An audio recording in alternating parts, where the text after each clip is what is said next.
Welcome to Shri Shri food. આજે આપણે બનાવીશું ઉત્તરાયણ માટે 5 અલગ અલગ ચીકી। આજે આ ચીકી ગોળમાંથી બનાવીશું। તો ચાલો ચીકી બનાવવાની શરૂઆત કરીએ। તો ચીકી બનાવવા માટે આપણે 1 કપ સિંગદાણા લીધેલા છે, 1 કપ તલ લીધેલા છે, 1 કપ ડાળિયા, 1 કપ નાળિયેરનું છીણ અને 5 કપ મમરા લીધેલા છે। અને હું જેમ જેમ ચીકી બનાવતી જઈશ એમ હું તમને ગોળનું માપ કહેતી જાય। તો આ 5 પ્રકારની અલગ અલગ ચીકી બનાવીશું।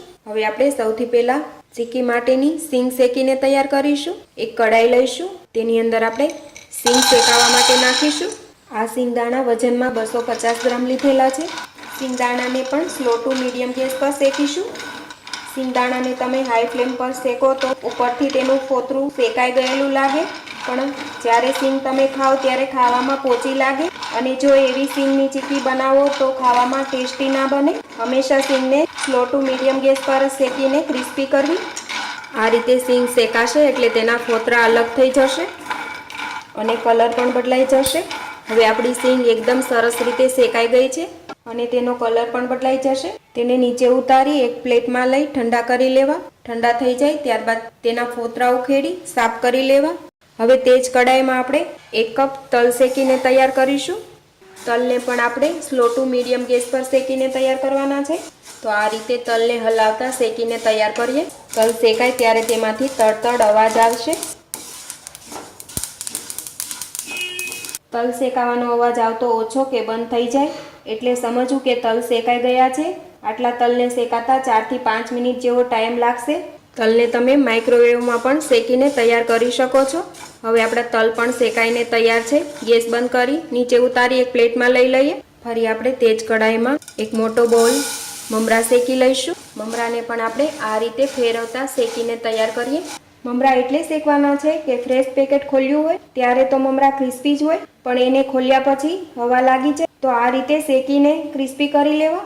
આ રીતે મમરાનો દાણો લેવાનો, આ રીતે તૂટી જાય તો મમરા પણ આપણા સરસ શેકાઈ ગયા છે। તેને પણ નીચે ઉતારી લઈએ। હવે આપણે અલગ અલગ ચીકીના પાયા બનાવીશું। તો તેના માટે એક કડાઈ લીધેલી છે, તેની અંદર આપણે 1 કપ ગોળ નાખીશું। વજનમાં 130 ગ્રામ ગોળ છે। અત્યારે મેં કપનું માપ લીધું છે। તમારે ઘરમાં જે વાટકી કે તપેલીના માપનું બનાવવું હોય તો બનાવી શકાય। એ જ માપ નાળિયેરના છીણમાં ફોલો કરવાનું રહેશે। હવે આ ગોળને આપણે ગરમ થવા દઈએ। ત્યાં સુધીમાં પ્લેટફોર્મ પર અને વેલણ પર તેલ લગાવી દઈએ। ગોળ ગરમ થાય એટલે તેને સતત હલાવતા રહેવું। આનો કેરેમલ કલર આવે ત્યાં સુધી પાયો શેકવાનો છે। અત્યારે મેં ગેસની ફ્લેમ મીડિયમ ટુ હાઈ રાખી છે। પાયામાં ખાસ ધ્યાન રાખવાનું, જો પાયામાં કચાશ રહે તો તમે જ્યારે ચીકી ખાઓ ત્યારે દાંતે ચોટે, એટલે એવું ના થાય। એટલે પાયો પરફેક્ટ બનાવવો ખૂબ જ જરૂરી છે। તો આ રીતે પાયાનો કલર બદલી ગયો છે। હવે તેને ચેક કરવા માટે એક વાટકીમાં ઓગાળેલા ગોળના 2 થી 3 ટીપા નાખીશું। એ આ રીતે ચેક કરી લઈએ। આ ચેક કરીએ ત્યારે આપણે ગેસ એકદમ ધીમો કરી લેવાનો છે। આ રીતે ગોળ તૂટે એટલે આપણો પાયો એકદમ તૈયાર છે। આ રીતે ગોળ તૂટવો જોઈએ અથવા તો તે કાચ જેવો દેખાશે, એનો મતલબ પાયો તૈયાર છે। ગેસ બંધ કરી દેવાનો છે। ફરી તેને એકવાર હલાવી લઈએ। હવે તેમાં આપણે નાળિયેરનું છીણ એડ કરીશું। આ રીતે મિક્સ કરી લઈએ। અત્યારે મેં નાળિયેરનું છીણ 1 કપ લીધેલું છે। જેટલો ગોળ એટલું જ સામે નાળિયેરનું છીણ લીધેલું છે। તો સરસ રીતે મિક્સ કરી લઈએ। આમાં ઘી કે સોડા કાંઈ જ એડ કરવાની જરૂર નથી। 2 વસ્તુથી સરસ ચીકી બની જશે। હવે આ એકદમ સરસ રીતે મિક્સ થઈ ગયું છે। તેને પણ આપણે નીચે ઉતારી જ્યાં પ્લેટફોર્મ પર તેલ લગાવ્યું છે ત્યાં જ આપણે મિશ્રણ નાખીશું। હવે પાણીવાળા હાથ કરી અને આ રીતે ગરમ ગરમ હોય ત્યારે જ બરાબર સેટ કરી લેવું। વેલણને પણ તેલ લગાવીને તૈયાર કર્યું છે। ઉપર થોડું પાણી લગાવી દઈએ અને આ રીતે ચીકી વણીને તૈયાર કરીએ। જરૂર લાગે તો ફરી પાણી લગાવવું। હવે આ ચીકી સરસ વણાઈ ગઈ છે। હવે તેના ઉપર કટ લગાવી દઈએ। આ ગરમ હોય ત્યારે જ તેના ઉપર કટ લગાવવા। કટ તમે ચપ્પુથી અથવા તો બીજા કટરથી કરી શકો છો। આ રીતે નિશાન લગાવી ઠંડી કરી લીધેલી છે। તેને આપણે તાવીથાની મદદથી ઉખાડી લઈએ અને એક પ્લેટમાં મૂકતા જઈએ। તો તમે જોઈ શકશો એકદમ સરસ રીતે આપણી ચીકી બનીને તૈયાર છે। તો હવે આપણી નાળિયેરની ચીકી તો બનીને તૈયાર છે। ફરી આપણે એ જ કડાઈમાં 100 ગ્રામ ગોળ લઈશું। તમારે તેને માટે અલગ અલગ કડાઈ લેવાની જરૂર નથી। તેને પણ સેમ પ્રોસેસથી મીડિયમ ટુ હાઈ ફ્લેમ પર ગરમ કરવાનો છે અને આનો પાયો કરવામાં સહેજ પણ ઉતાવળ નહીં કરવાની। જે ધીરજ રાખવાની છે તે પાયામાં જ છે અને વણવામાં ઉતાવળ રાખવાની છે। આ ગોળમાં પણ આ રીતે ફીણ આવવા લાગ્યા છે। કલર પણ ચેન્જ થવા લાગ્યો છે। હવે તેને દર વખતે પાણીમાં કે ડીશમાં ચેક કરવું હોય તો કરી શકો છો, પણ આ રીતનો કલર આવે એટલે ગેસ ધીમો કરી દેવાનો છે। ફરીથી આપણે જે નાળિયેરની ચીકી બનાવી હતી સેમ મેથડથી બનાવીશું. હવે આપણે ગેસ બંધ કરી દઈએ. 1 કપ તલ નાખીશું. બધું બરાબર મિક્સ કરી લઈએ. હવે આ સારી રીતે મિક્સ થઈ ગયું છે. તેને પણ આપણે નીચે ઉતારી લઈએ. હવે તેલ લગાવ્યું છે ત્યાં મિશ્રણ નાખીશું. દર વખતે પ્લેટફોર્મ પર અને વેલણ પર તેલ લગાવવું બહુ જ જરૂરી છે. હવે જે બધી પ્રોસેસ કરીએ એ થોડી ફાસ્ટ કરવાની છે, ઉતાવળ રાખવાની છે. આ રીતે પાણીવાળો હાથ કરી અને બરાબર સ્પ્રેડ કરી દઈએ.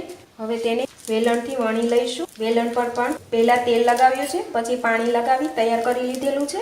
જે રીતની પતલી ગમે એ રીતે તમે બનાવી શકો. ગરમ હોય ત્યારે જ તેને બરાબર સીલ કરતી જવી. ત્યારબાદ તેના ઉપર વેલણ મારતું જવું. ફરી જરૂર લાગે તો તમે વેલણ પાણીવાળું કરી શકો છો.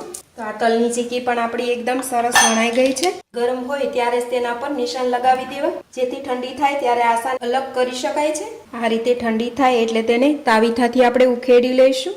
હવે આપણે કટ લગાવ્યા છે ત્યાંથી તેને પીસીસ અલગ કરી લઈએ. ઠંડા થયા બાદ તે આસાનીથી અલગ થઈ જશે. તો હવે આપણી આ રીતે તલની ચીકી પણ તૈયાર છે. ફરી આપણે તે જ કડાઈમાં 130 ગ્રામ ગોળ લઈશું. હવે આપણે સિંગની ચીકી બનાવીશું. હવે ગોળ ઓગળવા લાગે એટલે તેને સતત હલાવતા રહેવું. તમે કોઈ પણ ચીકી બનાવો તો પ્રોસેસ સેમ જ રહે છે. સિંગની ચીકીને પણ આપણે પાયો બનાવવા માટે ગેસની ફ્લેમ હાઈ ટુ મીડિયમ રાખીશું અને આ રીતે સતત હલાવતા તેનો પાયો બનાવીને તૈયાર કરી લઈએ. એ જ કડાઈમાં ચીકી વારાફરતી બનાવી શકાય. ગોળને મીડિયમ ટુ હાઈ ફ્લેમ પર ગરમ થવા દઈશું અને કડાઈમાં જે પણ પહેલાની ચીકીનું મિશ્રણ લાગ્યું હોય, જેમ જેમ કડાઈ ગરમ થાય એટલે ગોળ સાથે મિક્સ થવા લાગે એટલે ચિંતા કરવાની કાંઈ જરૂર નથી. આમાં પણ ફીણ આવવા લાગ્યા છે. હજુ પણ થોડો ડાર્ક કલર થાય ત્યાં સુધી શેકીશું. જે રીતે મેં તલની ચીકીમાં અને નાળિયેરની ચીકીમાં મેથડ બતાવી સેમ મેથડ બધી ચીકીમાં રહેશે. એટલે દર વખતે પાણીની કે ડીશમાં મેથડ નથી બતાવી. હવે આપણો આ પાયો પણ થઈ ગયો છે. આ રીતે કલર ડાર્ક થઈ જાય ત્યાં સુધી પાયો રાખવાનો છે. આ રીતે પાયાનો કલર થોડો ડાર્ક થઈ જાય એટલે ગેસ બંધ કરી દઈશું. હવે તેમાં સિંગદાણા શેકીને રાખ્યા હતા તેને ઠંડા કરી તેના ફોતરા નીકાળી સાફ કરી લીધેલા છે તે નાખીશું. બધું જ બરાબર મિક્સ કરી લઈશું. હવે બધું જ એકદમ સરસ રીતે મિક્સ થઈ ગયું છે. તેને આપણે નીચે ઉતારી લઈએ. આ પ્લેટફોર્મ પર આપણે તેલ લગાવીને તૈયાર રાખેલું છે તેના ઉપર મિશ્રણ નાખીશું. દર વખતે પ્લેટફોર્મ પર અને વેલણ પર તેલ લગાવવું બહુ જ જરૂરી છે. ગરમ હોય ત્યારે જ પાણીવાળા હાથ કરી અને આ રીતે સ્પ્રેડ કરી દઈએ. પાણીવાળા હાથ કરતા જવા જેથી ગરમ ના લાગે. વેલણ પર પણ પાણી લગાવી દઈશું અને ચીકીને આપણે પાતળી વણીને તૈયાર કરીએ. સિંગની ચીકી પણ વણાઈ ગઈ છે. હવે તેના પર નિશાન કરી લઈએ. આ રીતે ગરમ ગરમ હોય ત્યારે તેના પર નિશાન લગાવી લેવા, જેથી ઠંડુ થાય ત્યારે તેના પીસીસ કરવામાં આસાની રહે. પીસીસ બનીને તૈયાર છે. થોડી વાર માટે ઠંડુ થવા દઈએ. હવે આપણી સિંગની ચીકી ઠરે ત્યાં સુધીમાં આપણે બીજી ચીકી બનાવી લઈએ. તો હવે આપણે ડાળિયાની ચીકી બનાવીશું. આપણે બધી ચીકી બનાવવામાં એક જ કડાઈનો ઉપયોગ કરેલો છે. તો તે જ કડાઈમાં આપણે 130 ગ્રામ ગોળ લઈશું. તો આ રીતે થોડો ગોળ ગરમ થાય એટલે તેને આપણે હલાવતા જઈશું. તો તમે જોઈ શકશો આ પહેલાનો ગોળ હોય તે પણ ઓગળીને અંદર આવી રહ્યો છે. આ રીતે મિક્સ કરતા જઈએ અને તેનો પાયો બનાવી તૈયાર કરીએ. બધી જ ચીકીમાં આપણે ગેસની ફ્લેમ હાઈ ટુ મીડિયમ રાખીશું. આ ગોળમાં પણ ફીણા આવવા લાગ્યા છે. હજુ તેનો કલર ડાર્ક કરીશું. હવે આ ગોળનો પાયો તૈયાર થઈ ગયો છે. કલર પણ ડાર્ક થઈ ગયો છે. હવે ગેસ બંધ કરી દઈશું. તેમાં આપણે 1 કપ ડાળિયા નાખીશું. ડાળિયાનું પેકેટ ફ્રેશ ખોલીને લીધા છે એટલે એકદમ ક્રિસ્પી છે. જો પેકેટ ઘણા ટાઈમથી પડ્યું હોય અને હવા લાગી હોય તો તેને પણ 1-8 મિનિટ કોરા શેકી લેવા. બધું બરાબર મિક્સ કરીશું. હવે ડાળિયા અને ગોળ પણ સરસ રીતે મિક્સ થઈ ગયું છે. હવે તેને પણ નીચે ઉતારી લઈએ. ફરી આપણે પ્લેટફોર્મ પર તેલ લગાવીને તૈયાર રાખેલું છે તેના ઉપર મિશ્રણ નાખીશું. મેં કીધું એ પ્રમાણે દર વખતે પ્લેટફોર્મ પર અને વેલણ પર તેલ લગાવવું બહુ જ જરૂરી છે. હવે આ રીતે વાટકા ઉપર પાણી લગાવી અને બરાબર સ્પ્રેડ કરી દઈએ. હવે વેલણ પર પાણી લગાવી અને વણી લઈશું. બધી જ ચીકીમાં તમને જેટલી થિકનેસ જોઈએ એ રીતે તમે વણીને બનાવી શકો છો. આ રીતે ગરમ હોય ત્યારે છૂટી પડે તો તેને સીલ કરતું જવું અને ફરીથી આ વેલણ મારી અને બરાબર વણી લેવી. આ ચીકી પણ આપણે વણીને તૈયાર કરી લીધેલી છે. હવે તેને પણ આપણે નિશાન આપી દઈએ. ઠંડુ થવા દઈશું. 15 થી 20 મિનિટમાં આ ઠંડુ થઈ જશે. આ ચીકી પણ આપણી આ રીતે એકદમ સરસ રીતે તૈયાર થઈ ગઈ છે. તેને પણ આપણે એક પ્લેટમાં લઈશું. હવે આપણે મમરાની ચીકી બનાવવા માટે 2 કપ ગોળ લઈશું. આ રીતે ગોળ ગરમ થવા લાગે એટલે તેને હલાવીશું. વજનમાં આ ગોળ 250 ગ્રામ લીધેલો છે. ગોળ ઓગળે એટલે તેને આ રીતે સતત હલાવતા રહેવાનું છે. એનો કેરેમલ કલર આવે ત્યાં સુધી તેને શેકવાનો છે અને ગેસની ફ્લેમ મીડિયમ ટુ હાઈ રાખવાની. તમે જોઈ શકો છો ફીણ આવવાના શરૂ થઈ ગયા છે. હવે આનો કલર પણ બદલાઈ ગયો છે. હવે આપણે ગેસ બંધ કરી દેવાનો છે અને મમરા એકદમ ક્રિસ્પી હોવા જોઈએ. એકસાથે મમરા એડ નહીં કરીએ, જેમ જેમ આમાં મિક્સ થતા જશે એમ મમરા એડ કરીશું. તમે વધારે ક્વોન્ટિટીમાં મમરાના લાડુ અથવા તો મમરાની ચીકી બનાવી રહ્યા હોય તો વાસણ હંમેશા મોટું લેવું. પણ અત્યારે તો મેં ચીકી આ કડાઈમાં બનાવેલી છે તો મેં આમાં જ બનાવી લીધેલા છે. મમરાની ચીકી બનાવવામાં જેટલું મોટું વાસણ હશે તેટલું જ તમને આસાની રહેશે. હવે આપણે બાકીના બધા જ મમરા એડ કરી દઈએ. હવે આપણે બધા જ મમરા એડ કરી દીધેલા છે. તો 2 કપ ગોળની સામે 5 કપ મમરા લીધેલા છે. સારી રીતે મિક્સ કરીશું. હવે આ બધું જ એકદમ સરસ રીતે મિક્સ થઈ ગયું છે. તેને આપણે નીચે ઉતારી લઈએ. હવે આ મિશ્રણને આપણે પ્લેટફોર્મ પર નાખીશું. પ્લેટફોર્મ પર આપણે તેલ લગાવીને તૈયાર જ રાખેલું છે. આમાંથી તમારે લાડુ બનાવવા હોય તો લાડુ પણ તમે બનાવી શકો છો. હવે તેને આપણે વાટકીથી બરાબર સ્પ્રેડ કરી દઈએ. જરૂર લાગે તો ફરી વાટકી ઉપર પાણી લગાવું. આ મમરાને આપણે વણીશું નહીં, વાટકાથી જ સ્પ્રેડ કરી અને ચીકી બનાવીશું. વાટકાથી ફાવે તો વાટકાથી અથવા તો તમે આ રીતે હાથથી પણ ફેલાવીને બનાવી શકો છો. ગરમ ગરમ હોય ત્યારે જ તેને ફેલાવી લેવી જેથી તેને આસાનીથી ફેલાવી શકાય. આ ચીકી પણ એકદમ સરસ રીતે સ્પ્રેડ થઈ ગઈ છે. હવે તેના પર પણ આપણે નિશાન લગાવી દઈએ. ગરમ હોય ત્યારે જ તેના ઉપર નિશાન કરવા.